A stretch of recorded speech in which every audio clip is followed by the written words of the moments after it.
it's you two. Did Miss Navia invite you to come pay your respects to her father? Mm-hmm. We ran into Navia on the streets today, so we just followed her here. I see. Then is there something that I can help you with? Well, it's pretty hard to run into you like this since you're usually super busy. So we figured we could try to ask you a few questions, if that's okay. Please feel free. Though outsiders, you helped us solve one of the greatest mysteries in Fontaine, and it would be my pleasure to return the favor.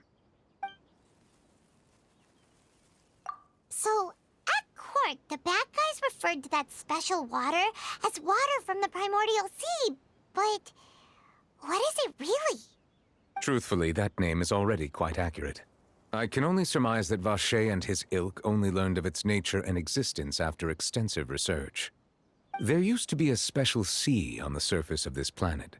The nature of its seawater was rather different from that of the sea we know today. Most of Tevat's life forms were first born in that special sea. You could say it nurtured much of the life on this planet. Huh. So it really was where everything began. It makes sense to call it primordial then. But today, the primordial sea no longer exists on the planet's surface. What Vacher discovered must have been some kind of special case, or a remnant from a truly ancient age. Huh. So that's how it is. Oh, you really know everything, Monsieur NEUVILETTE. But if that's the case, then why would people, at least people from Fontaine, dissolve in that kind of water? Indeed. Why would the primordial sea, which was known to engender and nurture life, suddenly reverse itself and devour life instead? To be frank, that also doesn't match my understanding of this world and its laws. There must still be some unknown secrets around the people of this land. Is there anything else you'd like to ask me about?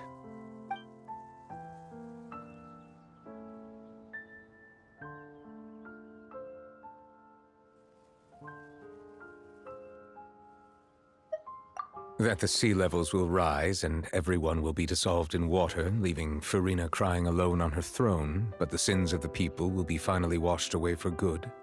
Does that appropriately summarize the version you've heard? That's right! It was Linny that told us back then. And that about covers all the main points. Yes, up to the present, I think we reached a point where we have no choice but to confront this prophecy directly. Rumors have it that this prophecy is rooted in the last words the former Hydro Archon left to the world before she passed away. A prophecy? Of the former Hydro Archon? Wow. This is the first time that we've ever heard of it. Two parts of the prophecy have already proven correct. The rising sea levels and the ability of the people of Fontaine to be dissolved. We should be more vigilant and stay on the watch for further signs. Speaking of the prophecy, Farina has also always taken it quite seriously. Indeed, she has been collecting information and intelligence from across Tevat for this purpose. If the rumors were true, then perhaps this prophecy is the conundrum left to Farina by her predecessor. But with Farina being the way she is, can we really trust her to solve it? Is there anything else you'd like to ask me about? My apologies. My investigation has still not reached its conclusion. However, I still believe the judgment of the Oratrice was not rendered arbitrarily. But you also said you thought he was innocent. For many years, I have been quite aware that the Oratrice does not simply mechanically repeat the verdict that I give on each case. As a divinely created mechanism, the people's unified faith in the concept of justice is integrated into it. Not only can it produce the incredible power of indemnitium, but it likely also possesses other traits, such as self-awareness. Which is all to say, I have been prepared for a situation like this for a long time. Huh. So when Linny told us that he heard a human voice from the room where the Oratrice's core is stored... I was not aware such a thing had occurred. Perhaps that could serve to prove my conjecture.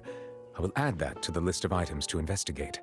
In any case, I am inclined to believe that the Oratrice does have a methodology all its own. We just do not have enough information. Based on Farina's reaction, I doubt even she had any idea what was going on. She managed to bluff her way through it, though, with her time-tested twin tricks of bravado and drama.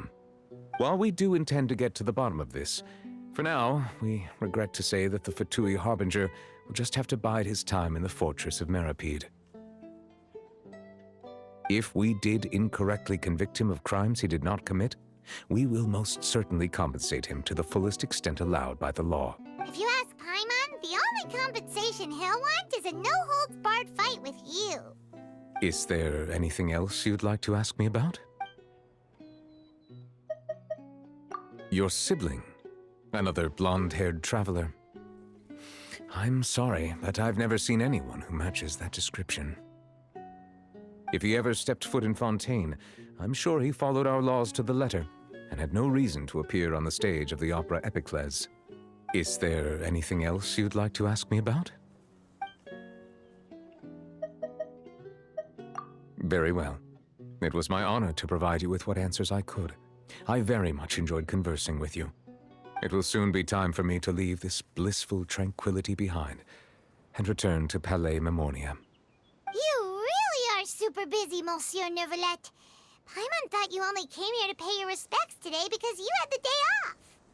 Crime and villainy do not have the day off, and so justice must work around the clock as well. This is merely the nature of a justice's work.